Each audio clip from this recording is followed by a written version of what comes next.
안녕하세요, 여러분. 저는 평범한 가정주부 하나입니다. 사실 제가 이런 이야기를 하게 될 줄은 꿈에도 몰랐어요. 그런데 오늘 이렇게 말씀드리는 이유가 있어요. 힘들어하는 모든 분들에게 희망을 전하고 싶거든요. 제 가족에게 일어난 놀라운 기적을 들려드리고 싶어요. 먼저 제 얘기부터 해보겠습니다. 저는 정말 평범한 집에서 자랐어요. 특별할 것 없는 부모님 밑에서 말이죠. 조용하고 얌전한 성격이었던 저는요. 시끄럽게 떠들지 않는 환경에서 컸거든요. 경제적으로 넉넉하지는 않았지만요. 배고픈 적은 없었던 것 같아요. 그렇게 자란 저는 비슷한 환경의 남자와 중매로 만났습니다. 솔직히 말하면 사랑 결혼은 아니었어요. 그냥 나이가 차서 결혼한 거죠. 다른 사람들이 다 그렇게 하니까요. 사랑 없는 결혼이었지만 불만은 없었어요. 남편이 인간적으로 괜찮은 사람이었거든요. 열심히 일하는 사람이었고요. 무뚝뚝하지만 착한 사람이었습니다. 저는 그런 남편에게 항상 고마웠어요. 그 당시에도 여자가 집안일을 다 해야 한다는 분위기가 있었잖아요. 하지만 제 남편은 그런 말을 하지 않았어요. 당연하다고 생각하지도 않았고요. 남편은 한 번도 반찬 투정을 하지 않았습니다. 그리고 밥을 다 먹고 나면 항상 말했어요. 잘 먹었다라고요. 한 번도 빠뜨리지 않고 말이에요. 제 결혼 생활은 부모님과 닮아 있었어요. 그냥 잔잔하게 흘러가는 그런 생활이었죠.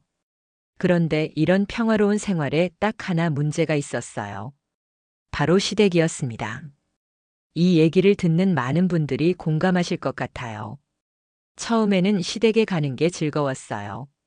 부모님 외에 다른 어른들이 저를 예뻐해 주시니까요. 특히 시부모님은 무뚝뚝한 남편과 달리 다정하셨거든요. 어디 반찬이 입에 맞니? 그럼 집에 가는 길에 싸줄까? 시어머니는 늘 웃는 얼굴로 저를 반겨주셨어요. 반찬 하나라도 더 챙겨주려고 하셨고요. 며느리 손 상한다며 시댁에서는 물도 못 만지게 하셨죠. 물론 그 시절을 사신 분이셨기 때문에 가끔은 잔소리도 하셨어요. 지난번에 우리 아들이 입고 온 셔츠 말이야. 카라 부분이 좀 구겨져 있던데. 그런 건 미리미리 다려두는 게 어떨까? 사실 이런 말은 잔소리도 아니죠. 전업주부인 제가 당연히 해야 할 일이었으니까요. 제가 말하는 진짜 잔소리는 따로 있었어요. 남편이 생일 선물이라고 사준 스카프를 하고 시댁에 간 날이었어요. 남편과 시부모님, 저까지 모여서 과일을 먹고 있었는데요. 시어머니가 저를 부엌으로 데리고 가셨어요. 과일을 더 내려고 하시는 건가 생각했는데요. 어머니가 부엌 구석에서 속삭이듯 말씀하셨어요. 얘, 너 오늘 하고 온 스카프. 못 보던 건데? 내가 산 거니? 시어머니의 표정과 목소리는 평소와 다를 게 없었어요. 그래서 저는 조금 들뜬 목소리로 대답했어요. 어머님이 보시기에도 예쁜가 봐요. 말이 채 끝나기도 전에 시어머니는 제 말을 끊으셨어요. 이번엔 살짝 차가운 표정과 목소리였어요. 내가 물어본 건 내가 샀는지 안 샀는지란다. 처음 듣는 시어머니의 차가운 목소리예요. 기가 죽은 저는 당황한 목소리로 대답했어요. 제가 산 건 아니고요. 남편이 생일 선물 겸 결혼 기념일 선물이라고 사다 준 거예요. 남편이 사다 줬다고 말씀드리자 시어머니의 표정은 살짝 풀어졌어요. 하지만 평소의 표정으로는 돌아오지 않으셨어요. 우리 아들이 사다 줬다고? 우리 애가 그럴 리가 없는데. 혹시 내가 사달라고 졸랐니? 저는 그동안 결혼 후 한 번도 느끼지 못했던 이질감을 느꼈어요. 아, 아니요. 제가 사달라고 한 적은 없어요. 그냥 퇴근하는 길에 선물이라면서 가져온 게 다인걸요. 그제야 시어머니는 약간의 한숨을 쉬었어요. 안도의 한숨이었죠. 그래, 그랬겠지. 아니, 그래야지. 우리 아들이 얼마나 열심히 일해서 번 돈인데. 내가 뭐라고 이거 사달라 저거 사달라 하겠니? 앞으로도 그러거라. 항상 남편에게 감사하고, 돈도 절약하고, 여자가 좋은 옷 입고 다니면 좋은 말 못 듣는다. 남편은 좋은 옷 입혀도 아내는 수수하게 입어야 하는 법이다. 무슨 말 하는지 잘 알지? 제 눈을 뚫어지게 쳐다보는 어머니 앞에서요. 저는 고개를 숙인 채 기어가는 목소리로 대답할 수밖에 없었어요. 네, 어머님. 그래. 부엌으로 온 김에 간식거리 좀 내가자. 어머님은 평소와 다를 것 없는 목소리와 표정으로 말씀하셨지만요. 제 마음은 예전과 같지 않았어요. 시어머니는 시어머니일 뿐이구나. 라는 생각이 머리를 가득 채웠죠. 그리고 알았어요. 저를 딸처럼 아껴주신다던 시어머니는 애초에 없었던 거예요. 저의 시어머니는 대부분의 시어머니와 별로 다를 게 없는 본인 아들을 끔찍히 챙기는 보통의 어머니였어요. 그리고 며느리를 진짜 딸이라고 생각하지도 않으셨죠. 저를 딸처럼 대해주셨던 이유는요. 제가 남편의 아내이고 제가 시댁을 편하게 생각해야 남편과 제가 더 자주 시댁을 찾을 거라는 걸 아셨기 때문이었어요. 그 사실을 더욱 명확하게 깨달았던 것은요. 결혼 후 2년 만에 맞는 명절이었어요. 안녕하세요, 여러분. 저는 평범한 가정주부 하나예요. 제가 제 이야기를 들려드리게 될 줄 몰랐는데 말이죠.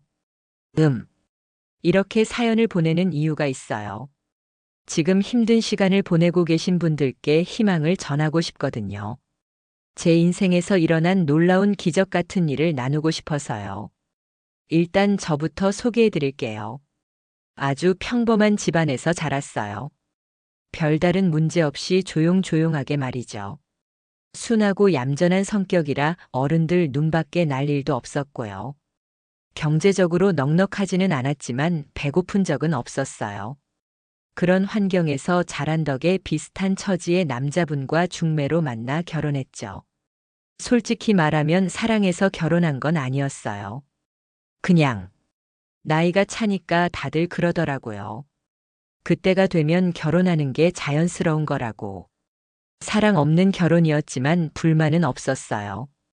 남편이 인간적으로 괜찮은 사람이었거든요. 열심히 일하고 무뚝뚝하지만 착한 남자였어요. 그런 남편한테 늘 고마웠죠. 그 시절에도 여자가 집안일 다 하는 게 당연하다는 분위기였잖아요.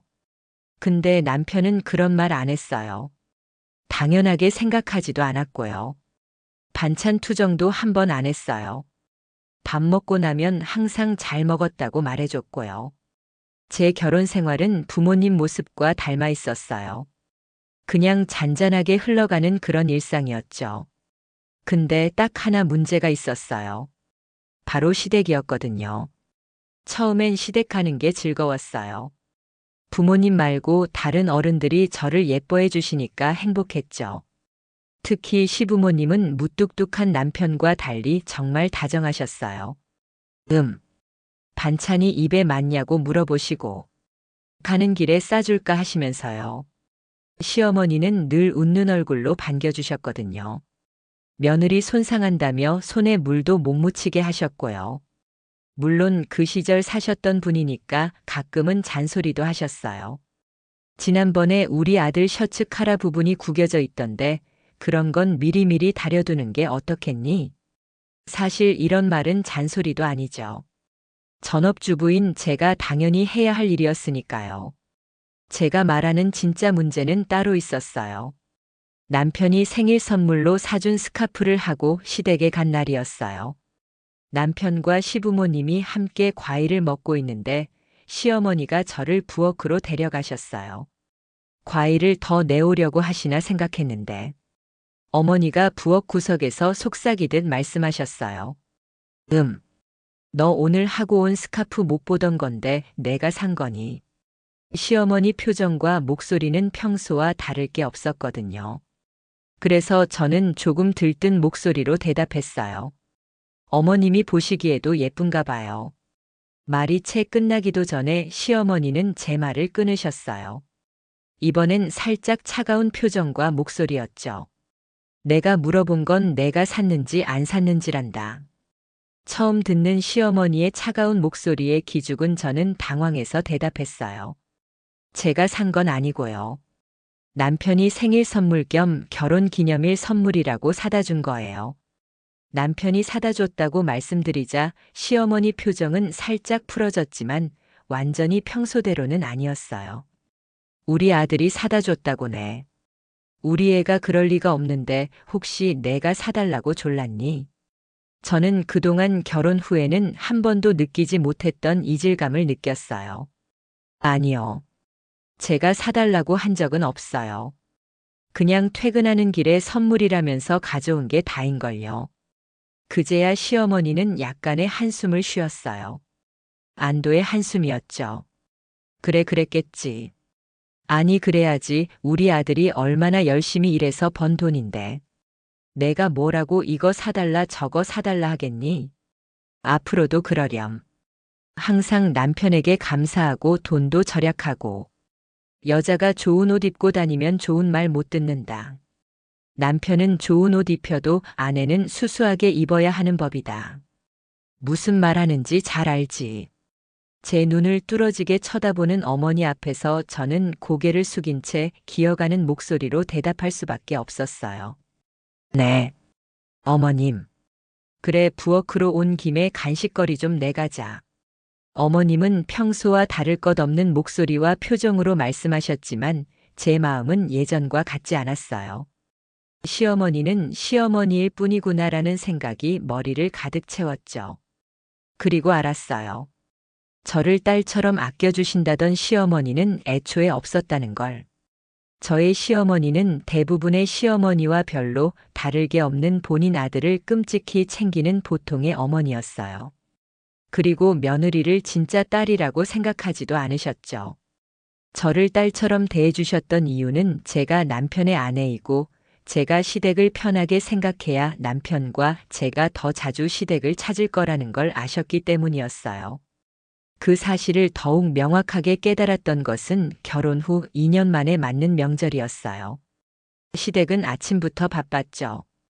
시댁이 장손이었기 때문에 더욱 그랬어요. 친정도 제사를 지내기는 했지만 시댁의 제사는 정말 상상을 초월했어요. 상다리가 부러진다는 말을 눈과 온몸으로 경험했거든요. 시댁에서 퍼지는 기름 냄새는 온 거리를 뒤덮을 정도였어요. 시댁 앞을 지나가는 사람들이 한 번씩 집 오늘 제사 하나 보내라고 말할 만큼 대단했죠. 음식은 음식대로 힘들었고 저는 시댁 어른들에게 일일이 인사드리며 어른들의 충고와 조언을 들어야 했어요. 내가 잘해야 정식이가 잘 되는 거다.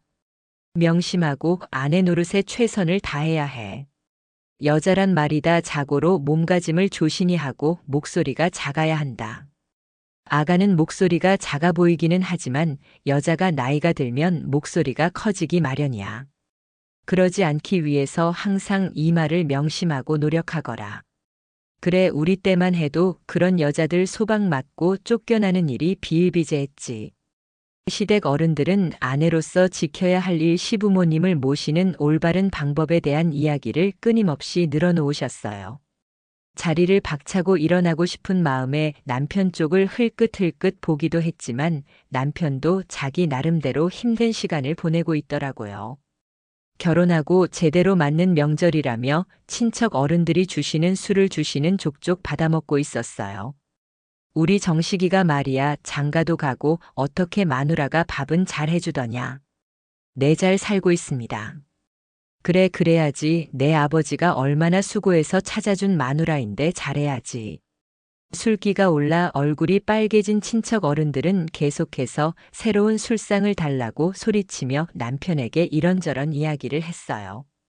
저는 저대로 남편은 남편대로 친척 어른들에게 둘러싸여 조언 아닌 조언을 듣고 있는데 남편이나 저나 똑같이 듣는 이야기가 있었어요. 바로 아이 이야기였죠. 그래서 애는 언제 가질 예정이냐? 결혼하자마자 가지면 좋은데 1년 정도야 괜찮지. 이제 결혼한 지 2년이나 됐으니 슬슬 아이를 봐야지. 아이는 언젠간 가질 생각이었지만 이렇게 노골적으로 자녀 계획을 물으시니 조금 민망하기도 하더라고요. 남편도 비슷한 것 같았어요. 저와 남편은 자녀 계획에 대해 구체적으로 이야기를 나눈 적이 없었거든요. 그저 자연스럽게 생길 거라고 생각했던 거죠. 그렇게 조금은 민망했던 시간을 보내고 나니 또 다른 문제가 저를 기다리고 있었어요. 바로 음식이었거든요. 기가 빨려 한숨을 쉬고 거실로 나왔는데 작은 어머님이 기다렸다는 듯이 제 팔을 붙잡고 끌고 가셨어요. "너 와서 전부 쳐라." 첫 명절 때는 귀한 며느리가 들어왔다며 아무 일도 시키지 않으셨거든요. 그런데 그 호의는 첫 명절에서 끝이었어요. 어쨌든 두 번째 명절은 그렇게 지나갔죠. 어떤 이야기를 들었고 어떤 이야기를 했는지조차 기억이 안 날 정도로요. 다만 딱 하나 기억에 남는 말이 있었어요. 바로 자녀 계획에 대한 것이었죠. 모든 어른들이 돌아가고 마지막으로 짐을 챙겨 나오려는데 시어머니가 저를 데리고 부엌 구석으로 가셨어요. 무슨 말씀을 하시려나 싶어 침을 꿀꺽 삼키고 잠자코 있는데 시어머니의 입에서 그 얘기가 나오고 말았어요. "안 그래도 내가 말하려고 했는데 알아서 얘기가 나오더구나. 너 아이는 빨리 가질수록 좋은 거 알지? 여자 몸이 조금이라도 연할 때 아이를 가져야 건강한 아이가 나오는 거야." 어딘가 묘한 생각이 들었지만 아이는 당연히 가져야 한다고 생각했기 때문에 잠자코 고개를 끄덕였어요. "그리고 혹시나 딸을 낳으면 바로 아들을 낳아야 하잖니. 그러면 최대한 빨리 애를 가져야 해. 첫째가 아들이면 좋겠지만 그게 아니면 아들을 낳을 때까지 애를 낳아야 하니까. 그거 생각하면 빨리 임신부터 해라 알겠지." 제 손을 꼭 잡은 시어머니의 손에는 힘이 들어가 있었고 저는 그날 임신이라는 큰 과제를 부여받았어요. 그때부터 저희 부부에게 임신은 가장 어려운 숙제가 되었어요. 남들은 둘셋씩 잘만 낳던데 저희 부부에게는 임신이 가장 어려운 일이었거든요. 1년, 2년이 지나가자 시부모님의 초조함은 나날이 커져갔어요. 얼굴을 볼 때마다 임신 소식은 없냐며 닥달하셨죠. 시댁에 가는 게 두려워졌어요. 아이를 낳지 못한다는 사실만으로 저는 죄인이 되었거든요. 도대체 왜 애가 안 생긴다니 정말로 이해가 안 된다는 표정으로 말씀하시는 시부모님의 얼굴을 보면 그럴 수밖에 없었죠. 그 노력은 하고 있는데 좀처럼 아이가 생기지 않네요. "죄송합니다." 시어머니는 정말 이해가 안 된다는 표정으로 의아하게 물으셨어요. "너 어디 문제 있는 건 아니지?" 괜히 울컥했어요. 화가 나서 울컥한 게 아니라 속상한 마음에 울컥한 거였죠. 아이가 생기지 않는 것 때문에 속상한 사람은 누구보다 저일 텐데 어디 문제 있는 건 아니냐는 말을 듣자마자 눈물이 날 것 같았어요. 하지만 시어머니는 굴하지 않고 계속해서 질문을 쏟아내셨어요. "어디 하자 있는 건 아닌지 병원 가서 진료 좀 받아봐라." 마치 물건을 평가하는 듯한 말이었어요. 대체 내가 여기서 무슨 평가를 받고 있는 건지, 뭘 위해서 아이를 가지려고 노력하는 건지 온갖 생각이 스쳐 지나갔어요. 지금까지 아이 이야기는 시어머니의 몫이었는데 그날은 평소와 다르게 시아버지도 한 말씀 얹으셨어요. "집에서 살림하는 것만이 아내의 도리가 아니다. 건강한 아들을 낳아주는 것도 아내의 도리다. 몸과 마음을 깨끗하게 하고 남편에게 잘하면 아이는 저절로 생기는 거니까. 그렇게 알고 내년까지는 건강한 아들을 낳아와." 그때 저는 내가 왜 아이를 가지기 위해 이런 노력을 하고 있는가라는 물음에 대한 답을 얻을 수 있었어요.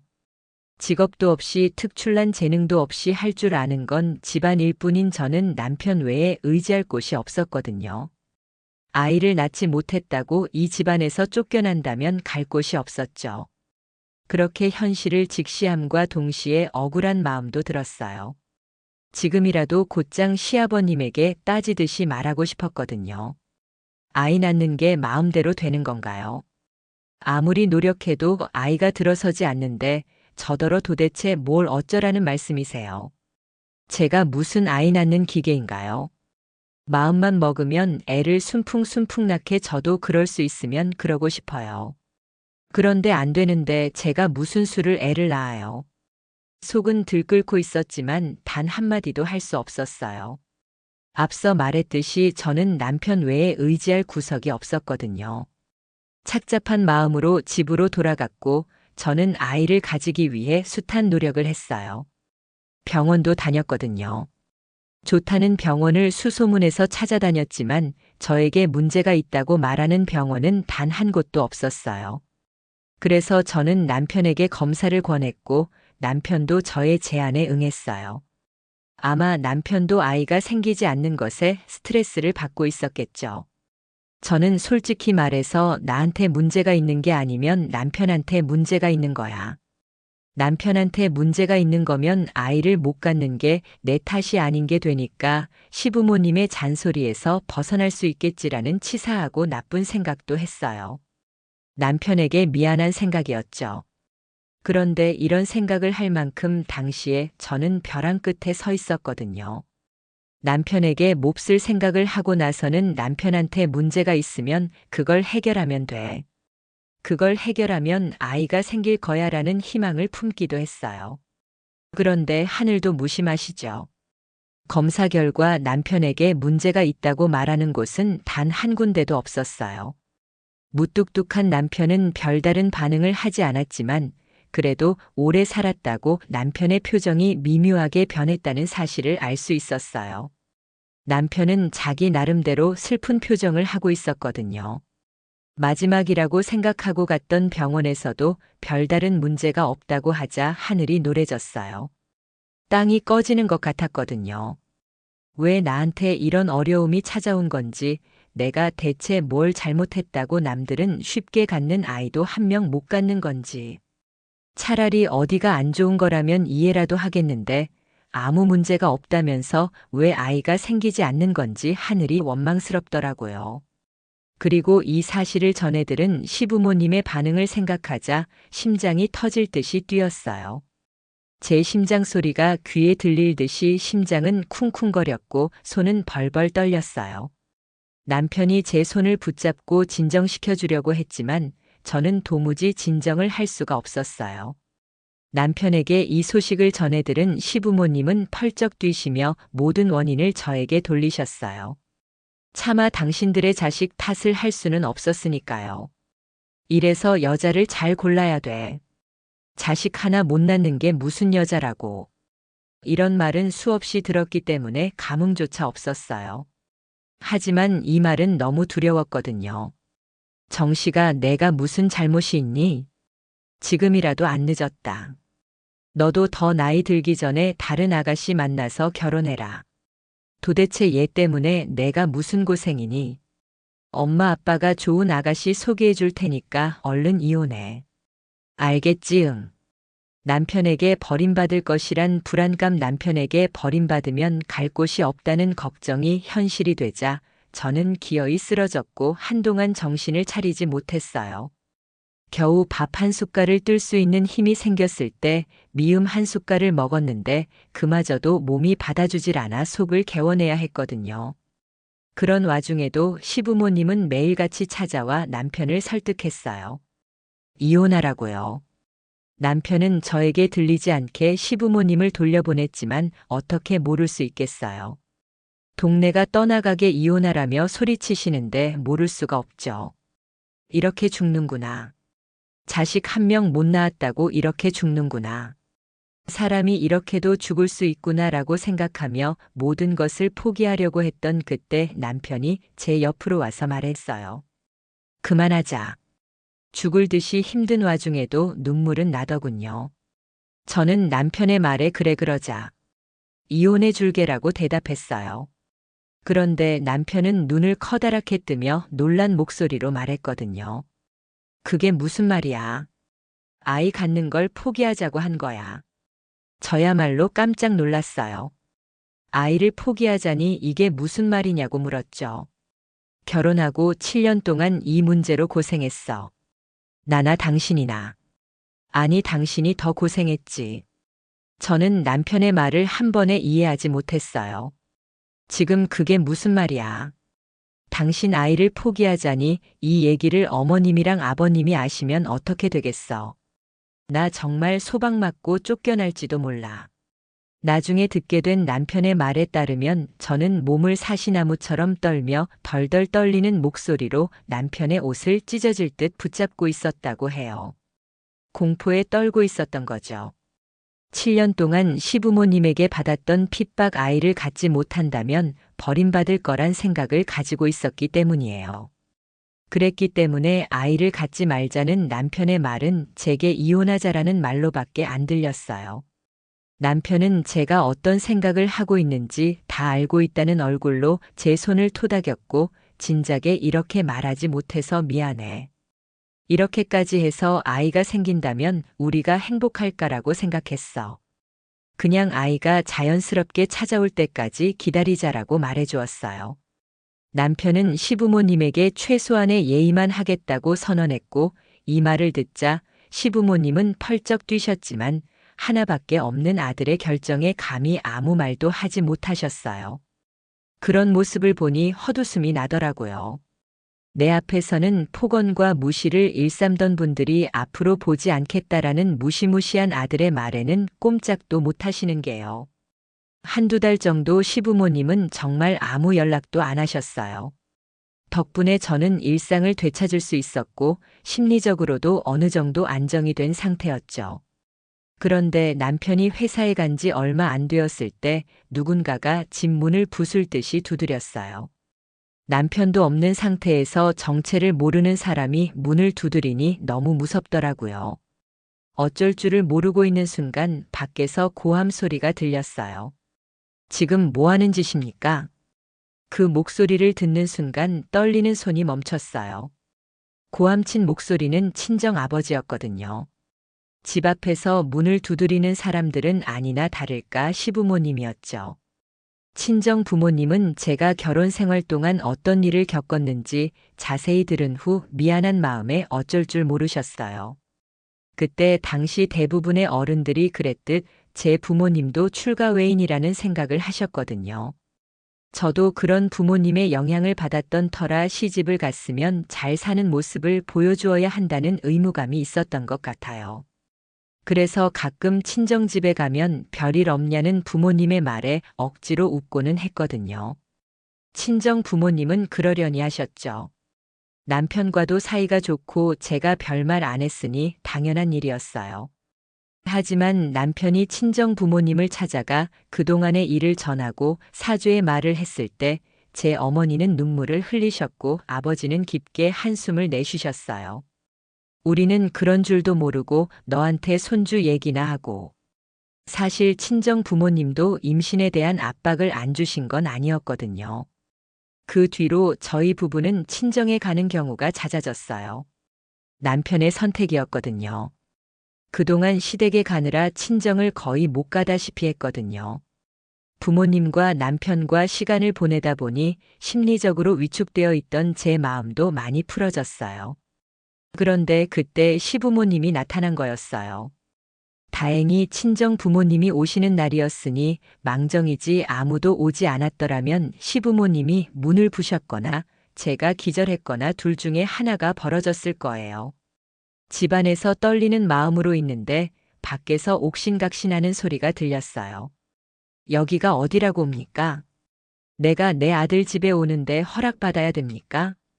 남의 집 귀한 딸 데려가서 그 고생을 시켜놓고 뻔뻔하게 오기는 어디로 와요. 당장 나가세요. 부모님의 호통에도 시부모님은 돌아갈 생각이 없어 보였어요. 자식 교육도 똑바로 못 시킨 인간들이 그래도 부모라고 꼴에 참견하는 것과 나는 내 아들 집 온 거니까 당신들이나 나가. 시부모님들의 말은 점점 심해지고 있었죠. 그쪽 아들 집이기도 하지만 우리 딸이 사는 집이기도 합니다. 웃기지도 않는 소리 하고 있네. 나가서 돈 한 푼 안 벌어오고 집에서 탱자탱자 놀고 있는 게 어딜 감히. 우리 아들 집에 숟가락을 올려. 애미애비가 이런 식이니 자식이 똑바로 할 리가 있나. 저는 더 이상 가만히 듣고만 있을 수 없었어요. 저의 부모님이 그런 모욕을 듣고 있는 게 끔찍하게 싫었거든요. 물론 시부모님의 목소리만 들어도 가슴이 철렁했고 얼굴조차 제대로 마주할 수 없었지만 저는 문을 열며 바로 소리쳤어요. 이 집 제 부모님이 해주신 거예요. 집에 가만히 있던 제가 갑자기 튀어나오며 소리까지 지르니 정적이 흘렸어요. 아버지는 얼굴을 쓸어내리고 있었고 시부모님은 황당한 얼굴로 저와 아버지의 얼굴을 번갈아가며 쳐다보셨어요. 그게 무슨, 이 집은 분명히 우리 아들이 해왔다고 했는데 시어머니에게 그렇게 말씀드린 건 사실이었어요. 하지만 시어머니에게 그렇게 말한 데는 다 이유가 있었거든요. 결혼 후 얼마 동안 시어머니는 저에게 친절하셨지만 얼마 뒤부터 본색을 드러내셨어요. 제가 익히 알고 있었던 시어머니의 모습이었죠. 시어머니가 본색을 드러내셨다고 말하는 데는 이유가 있어요. 결혼 전 중매로 시어머니를 처음 봤을 때 시어머니는 저를 볼 때마다 저를 묘하게 깎아내리셨거든요. 너는 사치가 너무 심해 보이는구나. 만날 때마다 옷이 바뀌는 걸 보면 집에서 살림만 할 여자한테 그렇게 많은 옷이 필요하겠니라고 하셔서 수수하게 입고 나가면 곧바로 말을 바꾸셨어요. 아무리 집에서 살림만 할 여자라도 그렇지. 집에 있는 마누라가 꾸밀 줄도 알아야 남자가 딴짓을 안 하는 거야. 제가 이런 말을 들으면서도 가만히 있었던 이유는 시어머니가 친절한 목소리로 정말 걱정돼서 충고하는 듯 말씀하셨기 때문이었죠. 20살이 넘은 저는 사람 보는 눈도 없었고 무엇이 잘못된 것인지도 알 수 없었어요. 그래서 세상 물정 모르고 어른들 말에 토시 한번 못 달았던 저는 시어머니의 말을 고분고분하게 들을 수밖에 없었거든요. 시어머니가 왜 그런 말씀을 하시는지 이해가 안 된 상태에서 그런 이야기를 듣고 있는데 시어머니가 그런 말도 안 되는 말을 하시는 이유를 아주 우연히 알게 되었어요. 시아버님에게 말씀하신 걸 듣게 된 거였죠.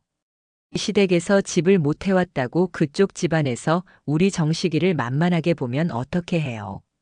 그 말에 시아버님은 이렇게 대답하셨어요. 그래도 새아가를 너무 나무라지는 마. 이제 우리 아들이랑 결혼해서 한 가족이 될 사이인데 결혼하기 전부터 사이가 틀어지면 안 되잖아. 왜 그 말이 너무나 인간적으로 들렸는지 모르겠어요. 지금 와서 보니 이런 바보가 또 어디 있겠냐는 생각이 절로 드네요. 그래서 제가 선택한 건 부모님이 해주신 집을 남편이 해준 집이라고 속이는 거였어요. 시부모님의 도움 필요 없이 남편이 그동안 부모님 몰래 모아둔 돈이 있어서 그걸로 장만하게 되었다고 말하는 거였죠. 물론 상황이 이렇게 흘러가고 있다는 걸 부모님도 알고 계셨어요. 남편은 이해해 주시는 부모님께 감사하며 해주신 신혼집을 갚고 그 집을 자기가 산 집으로 바꾸겠다고 다짐했거든요. 이런 사실을 숨기고 시어머니에게 집에 대한 이야기를 꺼내자 시어머니는 낯을 바꾸셨어요. 우리 정식이가 돈을 모아둔 게 있다고. 너는 왜 그런 걸 엄마한테 숨기고 그러니? 그럼 더 이상 걱정할 게 없다. 남자가 집을 해왔는데 아내가 어련히 잘할까? 그 후로는 시어머니의 호의가 이어졌어요. 가끔 우리 아들이 산 집을 얘기하며 제 자존감을 깎아내리기도 하시면서요. 그럴 때면 사실이 집 전체 부모님이 장만해 주신 거예요 라는 말이 목구멍을 간질거렸지만 참는 것밖에 할 수 없었거든요. 이런 상황이었다 보니 이 집 제 부모님이 해주신 거예요 라는 저의 외침에 시부모님이 당황하시는 건 당연했죠. 그게 무슨 말이냐? 이 집 저의 부모님이 해주신 거라고요. 친정에서 집값 도움을 받으면 자존심 상할까봐 그동안 말 안 했던 거고요. 저한테 함부로 말하시는 건 괜찮아요. 그동안 수도 없이 참았으니까 괜찮아요. 그런데 제 부모님한테까지 그러시는 건 정말 아니죠. 시부모님의 눈도 쳐다보지 못하고 땅을 쳐다보며 말했던 것 같네요. 시부모님이 충격에 휘청거리자 부모님은 이만 돌아가세요라고 말한 뒤 저를 진정시키셨어요. 부모님 앞에서 엉엉 울었던 것 같아요. 너무 죄송스럽더라고요. 시집 가서 잘 사는 모습만 보여드려도 모자랄 판에 이런 모습을 보여드리고 부모님이 듣지 않아도 될 모욕을 들으셨으니까요. 이 모든 사실을 전해들은 남편은 한 번도 보지 못한 얼굴로 불같이 화를 내며 시댁으로 향했어요. 그곳에서 무슨 일이 있었는지는 모르겠지만 시부모님은 더 이상 저를 찾아오지 않으셨어요. 아직도 남편은 어떤 일이 있었는지 말하지 않고 있거든요. 그저 적당한 금액의 용돈만 보내드릴 뿐이죠. 시댁의 간섭이 끊기고 2해가 지나니 저는 완전히 안정을 찾았고 간단한 아르바이트 자리를 구해서 오전에는 일을 하러 나갔어요. 밖에 나가서 사람들도 만나고 일도 하고 제 손으로 돈을 벌다 보니 떨어졌던 자존감도 올라가고 남편과도 행복한 결혼 생활을 할 수 있었어요. 그런데 딱 한 가지 아쉬운 게 있었거든요. 바로 아이였죠. 예전에는 시댁의 닭달로 쫓기듯 아이를 가지려고 했는데 마음이 안정되니 엄마 아빠의 손을 잡고 아장아장 걸어다니는 아이들이 눈에 들어오기 시작했어요. 자식의 재롱을 보며 한박 웃음을 짓는 부부의 모습이 너무나 행복해 보였거든요. 남편도 제 마음을 알았기 때문에 아이를 가지기 위해 무던히 노력했지만 아이는 저희 부부에게 찾아오지 않았어요. 그렇게 포기하고 있던 중에 아주 우연히 위탁아동이라는 제도가 있다는 걸 알게 되었거든요.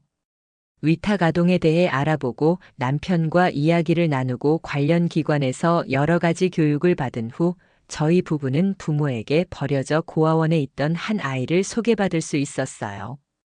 이야기를 들어보니 아이는 2살 때 병원에서 버려졌다고 해요. 아이의 엄마가 병원에서 아이를 낳고 도망간 것이었죠. 처음 발견되었을 때 아이는 깡마른 모습이었고 검사 결과 영양실조였다고 해요.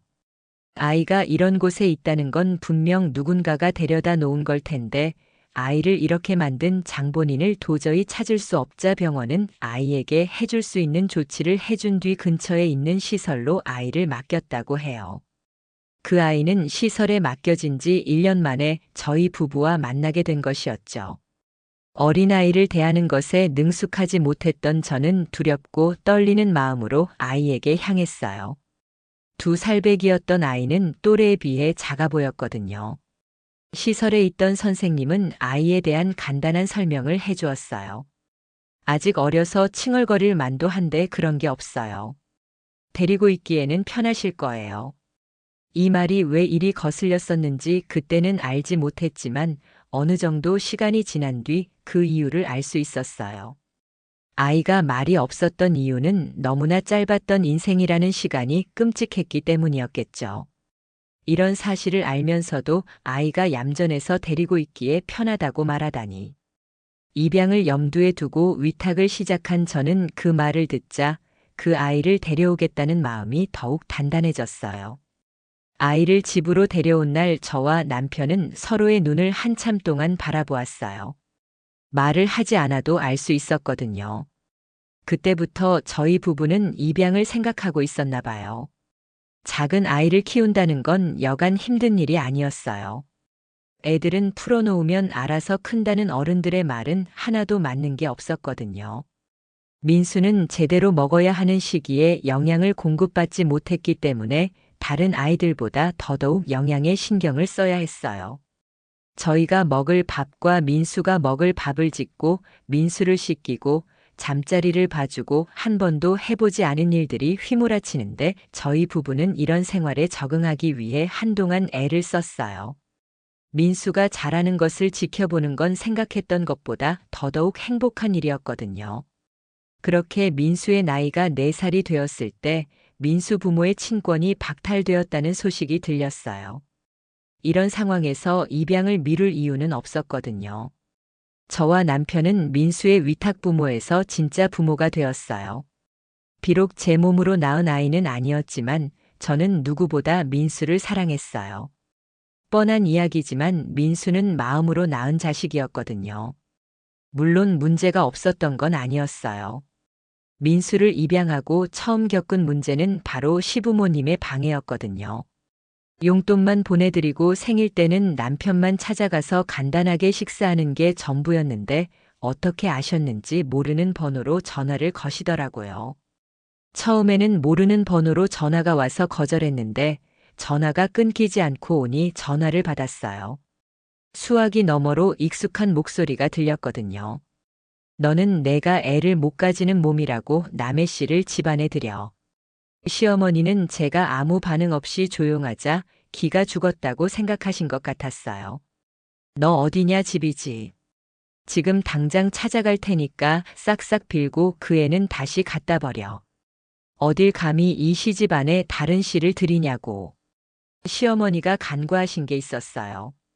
저는 더 이상 세상 물정 모르던 20대가 아니었고 한 아이의 어머니였거든요. 내 자식이 이런 모욕을 받았는데 가만히 있을 엄마가 어디 있을까요? 사람이 너무 화가 나면 오히려 머리가 시원하고 논리적으로 변하더라고요. 어머님도 이씨 집안 씨 아니잖아요. 다른 씨 받아 태어나 놓고 이씨 집안 그러시는데 진짜 이씨 집안 씨로 태어난 제 남편도 동의한 일이에요. 용돈 가져다 주는 아들한테는 한마디도 못하면서 저한테 큰 소리 내시는 거 남편이 알면 어떻게 될까요? 용돈도 못 받고 아들 얼굴도 못 보게 되는 게 싫으시면 다시는 제 아들한테 그런 소리 하지 마세요. 사과는 바라지도 않겠어요. 더 이상 연락하지 마세요. 처음으로 시어머니에게 하고 싶은 말을 다 했는데 마음이 그렇게 후련하지는 않았어요. 가끔 불안한 생각이 들기도 했거든요. 시부모님이 민수에게 해코지할까 봐요. 하지만 그런 일은 일어나지 않았고 민수는 건강한 아이로 자랄 수 있었어요. 그런데 얼마 되지 않아 급하게 연락이 왔어요. 바로 10개월 된 아이를 돌봐달라는 연락이었죠. 처음에는 거절했어요. 내 살배기 아이가 있는 상황에서 다른 아이를 돌보는 건 여간 쉬운 일이 아니었으니까요. 특히 민수는 부모의 손길이 더욱 필요한 아이였기 때문에 다른 아이를 데려오면 민수에게 시간을 쏟기가 어려울 게 뻔했어요. 하지만 시설 관계자는 끊임없이 저를 설득했어요. 아이가 10개월밖에 안 돼서 어딜 갈 수도 없고 누가 돌봐줘야 하는 상황이에요. 다른 가정에도 연락을 해봤는데 자격이 안 되거나 아이가 여러 명인 경우가 많았어요. 민수 어머님이 아니면 이 아이는 갈 곳이 없어져요.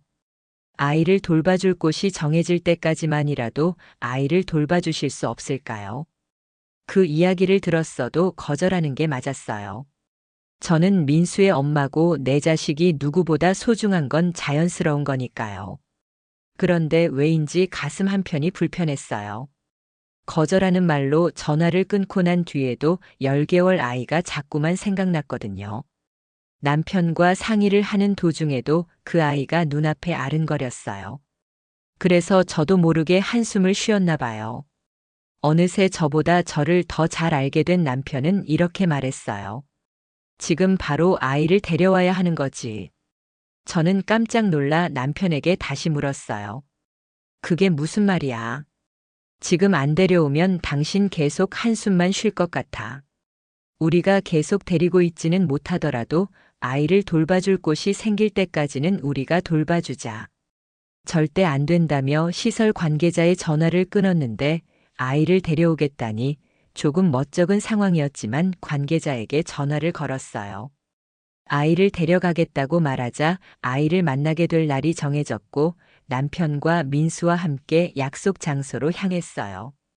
가자마자 아이를 보았는데 품에서 곤히 자고 있는 모습을 보자마자 눈물이 왈칵 쏟아졌거든요. 이 작은 아이가 대체 왜 병원 앞에 버려져 있었는지 너무나 안타까웠죠. 그 아이는 민수와 똑같은 방식으로 버려졌다고 해요. 병원 관계자에게 이야기를 들어보니 이런 경우가 흔하지는 않지만 종종 있다고 했거든요. 아이를 낳고 잠적해버리거나 아빠가 아이를 검사시키려고 왔다가 사라지는 등 말이죠. 집으로 돌아온 뒤 저와 남편은 심각한 고민을 하게 되었어요. 저 자그마한 10개월짜리 아이를 어떻게 돌봐야 하는지 전혀 몰랐거든요. 다음 날 남편은 서점에서 육아서적이란 육아서적은 죄다 쓸어왔고 저희는 아이를 돌보지 않는 시간이면 시간을 내어 민수와 진우에게 딱 맞는 육아 방법을 찾았어요. 그런데 이렇게 공부해도 이론과 실전은 다르더라고요. 막상 아이가 울고 예상하지 못한 행동을 하면 저희 부부는 당황해서 어쩔 줄 몰랐고 당황하게 되면 책에서 본 이론은 전혀 떠오르지 않았어요. 민수와 진우가 그동안 안 하던 행동을 하면 아이를 제대로 키우지 못한 내 잘못 같고 아이들이 아프기라도 하면 이게 다 내가 나쁜 엄마여서 그렇다는 죄책감이 들었거든요. 그 과정에서 진짜 부모가 된 것 같아요. 남편이 출근하면 아이들을 돌보고 밀린 집안일을 하며 죽을 둥 살둥하고 있는데도 곤히 자고 있는 아이들의 얼굴을 보면 하루 동안의 피곤함이 싹 가셨거든요. 저희 부부가 진우를 입양해야겠다고 다짐했을 때는 진우가 민수의 얼굴에 실수로 생채기를 냈을 때였어요. 어디 가서 민수가 상처를 입고 오면 상대가 누가 됐든 크게 화가 났을 텐데 속상한 마음이 들면서 진우에게 화가 나지 않았거든요. 오히려 제가 의식조차 하지 못한 상황에서 형제가 놀다 보면 그럴 수도 있지라는 생각이 들었어요. 남의 집 아이가 제 아들에게 상처를 냈다며 화가 났겠지만 진우는 이미 제 아들이었기 때문에 화가 나지 않는 것이었거든요. 저희는 진우를 입양하기로 했고 한 명도 아닌 두 명의 아이가 생겼다는 사실에 기뻐했어요. 박민수였던 아이의 이름은 이민수로 바뀌었고 김진우라는 이름을 가지고 있던 아이의 이름은 이진우로 바뀌었죠. 민수를 한번 키워봤다고 진우를 키우는 건 나름 쉬웠어요. 그리고 진우가 커가는 모습은 더 신기했거든요. 아이가 걷기 시작하고 옹알이를 하고 정확하지는 않지만 엄마 아빠를 말하고 그 사이에 민수는 어린이집을 갈 나이가 되었죠. 그 작은 몸으로 제 몸집만 한 가방을 메고 씩씩하게 걸어가는데 눈물이 났어요. 모든 부모들이 그러는지는 잘 모르겠지만 저는 그랬거든요. 그런데 민수가 어린이집을 가기 시작한 나이가 됐자 어딘가 이상함을 감지하기 시작했어요. 그건 바로 민수와 진우의 얼굴이 너무 비슷했던 것이었거든요. 얼굴뿐만 아니라 눈동자의 생머리카락의 색도 너무나 똑같았죠. 이런 생각은 저만 한 게 아니었어요. 하루는 남편이 아이들을 재우고 조심히 다가와 이렇게 말했거든요. 민수랑 진우. 저는 남편의 말이 끝나기도 전에 대답했어요. 닮았지. 당신도 그렇게 느끼고 있었어. 애들이 어렸을 때는 잘 몰랐는데 요즘은 정말 닮은 것 같아. 아무리 그래도 이렇게까지 닮을 수가 있나. 남편은 곰곰이 생각하다가 쉽게 믿을 수 없는 말을 꺼냈어요. 내가 과하게 생각하는 것일 수도 있는데 민수나 진우가 형제인 게 아닐까. 흥미로운 이야기였지만 쉽게 믿을 수 있는 이야기는 아니었어요. 당신이 너무 깊게 생각했나 봐. 아무리 애들이 같은 방법으로 병원에 맡겨졌다고 해도 이건 말이 안 되지. 하긴 병원에서도 민수랑 진우 같은 애들이 없는 건 아니라고 했으니까. 이렇게 그 이야기는 마무리되는 듯 했어요. 그런데 이 얘기를 한번 하고 나니까 어쩔 수 없이 신경이 쓰이더라고요. 아이들이 재채기를 해도 닮은 것 같고 똑같은 자리에 난 점도 이 아이들이 형제이기 때문이라는 생각이 들었거든요. 이렇게 신경 쓰이는 상황이 계속되다 보니 저와 남편은 아이들의 친모를 찾아서 유전자 검사를 해보기로 결심했어요. 무엇보다 혹시나 있을지 모르는 친모를 찾아 아이들이 크면 언젠가 보여주고 싶었거든요. 물론 아이들이 원한다면요. 친모를 찾는 과정은 쉽지 않았어요. 병원에 얼마 있지도 않았던 사람을, 그것도 6년 전에 사라진 사람의 흔적이 있을 리 만무했죠. 그런 상황에서 할 수 있는 건 단 한 가지였어요. 발로 뛰는 것. 저희에게 있는 증거는 친모의 이름과 생년월일 그리고 살고 있던 지역이었거든요. 이름과 생년월일은 병원에서 신분증을 확인했기 때문에 잘못된 증거일 리는 없었지만 살고 있는 지역은 사실인지 아닌지 모르는 상황이었어요. 저희 부부는 단 두 가지의 증거만 가지고 친모를 찾기 시작했거든요. 살고 있는 지역이 사실이라는 가정하에 그 지역부터 조사하기 시작했죠. 전단지를 만들고 지나가는 사람들에게 묻고 지역에 있는 초등학교에 가서 이름과 생년월일이 같은 사람을 찾았어요. 하지만 실마리가 도무지 보이지 않았거든요. 대체 이 과정이 언제쯤 끝날까? 이 지역이 아니라면 다른 지역으로 가야 하는데 이게 가능한 일인가라는 생각이 끊이지 않았죠. 거의 포기한 상태일 때 모르는 번호로 연락이 왔어요. 저 황수미 씨를 찾고 계신 분이 맞나요? 처음 받는 연락에 뛸 듯이 기뻤지만 조심히 대답했어요. 네, 맞습니다. 혹시 말씀해 주실 게 있는 건가요? 전화를 건 사람은 자신이 황수미의 오랜 친구이고 얼마 전부터 연락이 끊겼다고 말했거든요. 나쁜 일로 찾는 게 아닌 것 같으니 황수미 씨에 대한 정보를 알려주겠다는 것이었죠. 그 정보 덕분에 저희 부부는 황수미 씨를 찾을 수 있었어요. 그 사람이 아이들의 친모가 맞는지는 검사를 해봐야겠지만 저는 황수미 씨의 얼굴을 보자마자 확신할 수 있었어요. 이 사람이 아이들의 생모가 맞다는 걸요. 황수미 씨는 유전자 검사를 거부했지만 저희 부부의 간절한 요청과 어느 정도의 보상으로 마음을 돌렸어요. 검사 결과 모두가 예상했듯 황수미 씨는 아이들의 생모가 맞았거든요. 왜 아이들을 병원에 두고 갔냐고 묻고 싶었지만 그런 물음은 의미가 없어 보였어요. 황수미 씨는 아이들을 돌볼 수 있는 여력이 안 된 것처럼 보이는 사람이었거든요. 하지만 결코 나쁜 사람은 아니었어요. 검사 결과가 나온 뒤 황수미 씨에게 이 사실을 전했을 때 황수미 씨의 표정은 분명한 안도였어요. 한 명도 아니고 두 아이를 그렇게 병원에 두고 나온 건 제 잘못이에요. 평생 동안 용서를 구해도 모자라죠. 그런데 애들이 무슨 잘못이 있겠어요. 못난 엄마 뱃속에서 태어난 것뿐인데요. 아이들을 만나보겠냐는 물음에 황수미 씨는 고개를 가로저었어요. 제가 무슨 낯으로 아이들을 보겠어요. 저는 낳아준 사람일 뿐 아이들의 부모는 아닙니다. 두 분에게 사랑받으며 잘 사는 것만으로 충분해요. 염치 없는 말이지만 잘 키워주세요. 집으로 돌아가니 친정 어머니와 함께 놀고 있는 두 아이가 보였어요. 아이들이 평화롭게 장난을 치고 있는 걸 보니 그저 예뻤거든요. 친부모에게 버림받았다던지 안타까운 아이들이라는 생각은 진작에 사라진 지 오래였어요. 저희 부부는 아이들 덕분에 행복했고 아이들과 저희 가족은 온전한 가족이었으니까요. 시간이 흘러 첫째 아이는 올해 군대를 가요. 둘째는 고3이 되었죠. 고3이라고 형에게 예민하게 굴었다가 형에게 서열 정리를 당하기도 했어요. 큰 아이는 철이 일찍 든 편이에요. 물론 가끔 엄마 아빠에게 짜증을 부릴 때도 있지만요. 하지만 금방 반성하고 죄송하다며 연락하는 게 바로 큰아들이거든요. 자꾸 어렸던 두 아이들이 장성한 어른이 됐고 언젠가는 좋은 여자를 만나 각자의 가정을 꾸리겠죠. 저는 그때가 기대돼요.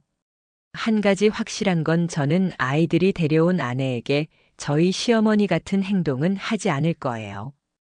그래서 남편과 이런 농담을 주고받기도 해요. 애들 결혼하면 그냥 해외로 멀리 나가버리자. 죽이 되든 밥이 되든 지들이 알아서 살겠지라고 말.